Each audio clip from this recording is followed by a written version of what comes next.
Well, hey there, YouTube singers. Would you like to know how to maintain a high tessitura?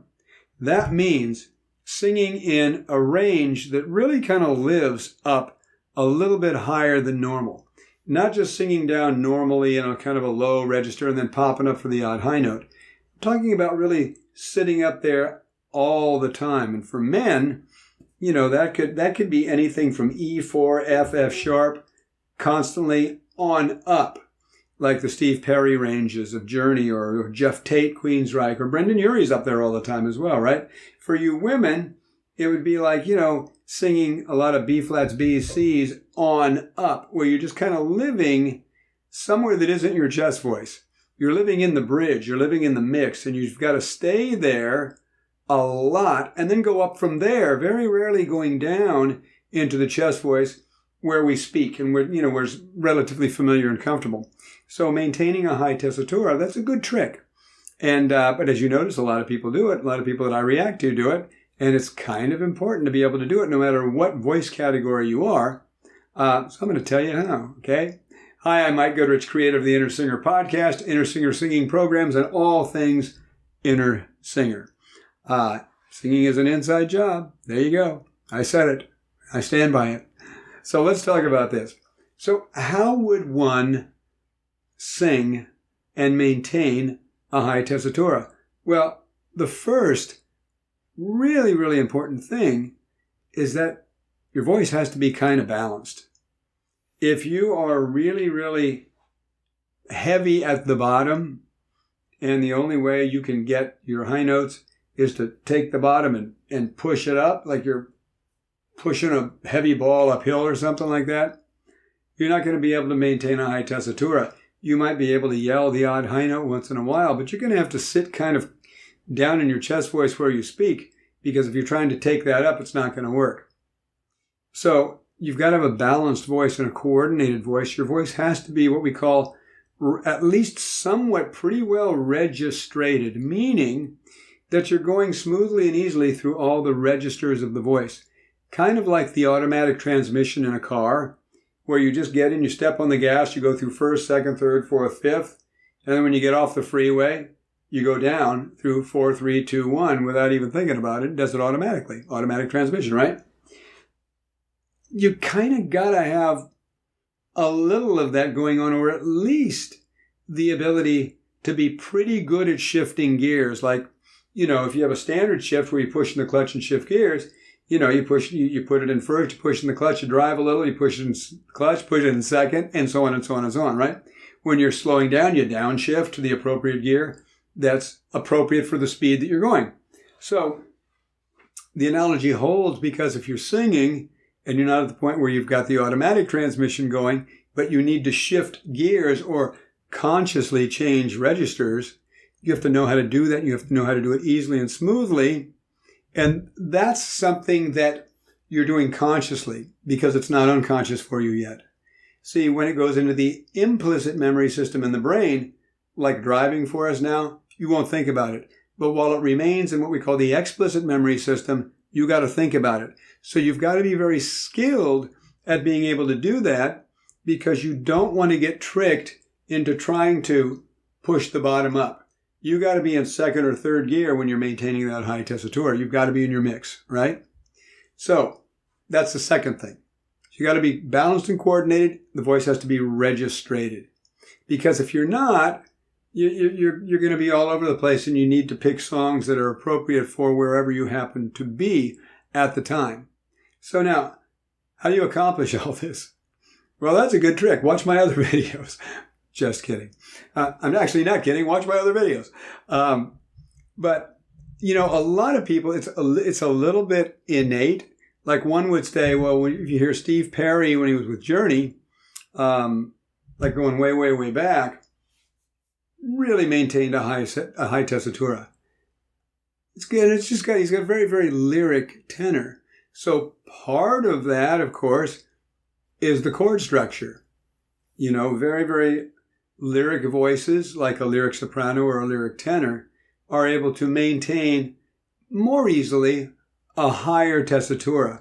Their keys can be in different places. So he's always up around A4, B flat 4, B4, C5, D5. I mean, he's always just kind of living up there.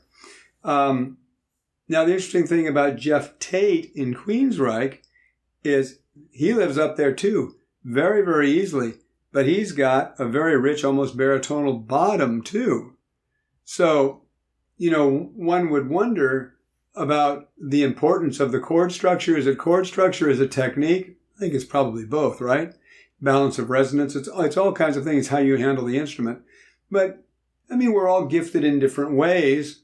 So certain of us are going to be gifted in the ability to maintain a higher tessitura. For example, Cheryl Milnes was a very famous operatic baritone. And he had great high notes for a baritone. You could see he could sing like tenor high notes. But because his voice was a little heavier, he could thin it out for these phenomenal high notes. But he always used to say, but I couldn't maintain the tenor tessitura. Because the tenor tessitura is around E4, F4, F sharp, really living there all the time. Well, those become moderately high notes for an operatic baritone. So you don't want to be just living there, although he could sing the odd B natural 4 and sound like a tenor and just kill it, is amazing. So, some of it's the chord structure. But within his voice category, he could maintain what would be referred to as a high tessitura for a baritone because his voice is balanced and coordinated. So it's also very, very important to know your voice and be honest with your voice and with yourself about your voice. Now, if your voice is still being put together, you don't want to make those kind of assumptions because you'll probably judge yourself the wrong way. If you are not able to maintain a high tessitura right now, simply because your voice is still in process, then don't make that estimation. Don't say, I can't maintain a high tessitura, because no, that's not right. You can't maintain one now, maybe, if your voice is still in process. But once you learn how to shift gears and you get really good at it and then it becomes automatic, your voice will then tell you, I'm very comfortable in this range. I can sing here and I can live here. This is great. Or it'll say, I can hit that note a lot, and I can sing that high note, can pop one in here. But I don't want to live up there. I'm not comfortable living up there. I'd rather kind of live down here. And whatever your voice decides it wants to do, once your voice is put together and matured and registrated and coordinated and balanced, listen to your voice. Just because Beyonce sings the song in this key or, Jeff Tate sings it in that key or whatever, you've got to listen to your voice and sing it in the key that's absolutely right for you and maintain a tessitura that's right for your voice. And don't be, like I say, hasty in judging whether or not you can maintain a high tessitura until your voice is put together, or you're going to be basing it on wrong information. You got to get all the information. When your voice is put together and balanced and you can sing all these notes, then you're going to know. You won't even have to ask anybody. And that's kind of the cool thing. Your voice will give you so much information if you just listen to it. And that's really, really cool. So singing, there's no trick to singing a high tessitura. It's balance, coordination, registration, and some of it is just innate within your chord structure. But as you get coordinated, balanced, registrated, your voice will then inform you that I'm very comfortable here or I'm not comfortable here. And then the best thing to do is always listen to your voice. So I have a whole bunch of videos that can teach you how to sing in your mix and get you balanced and registrated and coordinated and all that. So watch those. Some will be at the end of this video, recommended. And then that will help you, men or women, doesn't matter, help both of you, to get this stuff going and then be able to maintain a high tessitura in your singing. If you like this video, found it informative, you might like my free Singing Accelerator video series. It's somewhere around here, and the link is in the description. I've got 3, count them 3 videos. I didn't do that very well. There, 3, count them 3. One is on the magic of vowels. And I've got a vowel chart, and I go through like a 20-minute video on how to sing your vowel sounds and how to get them aligned, because, if you want to maintain a high tessitura, your vowels have to be in beautiful alignment. And if they're not, you're going to have one in and one out, and they're going to be all over the place. You're going to be feeling like you're lifting a weight like that. So go get those. There's really, really, really important stuff. I also have one on singing in the brain. Very important. I recently did a video on improving your singing without actually singing more by using mental rehearsal. Scientifically proven. Experiments have been done.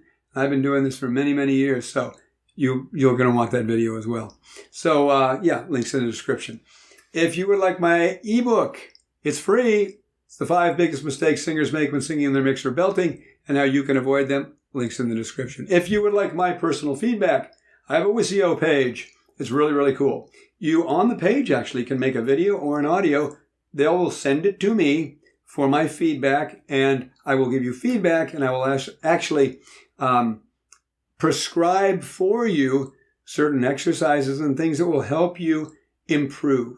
So whatever your challenges are, whatever it is you want me to point out, I mean, you may not know, right? You may just say, hey, give me your feedback. And then I will say, boom, this is awesome, but this, and this will help you. And then I will give you this, and this. Okay, I won't just say, hey, great job, thanks for the money. No, I will actually give you solutions. So it's very affordable, so it's really, really fun. So if you want to do that, links in the description.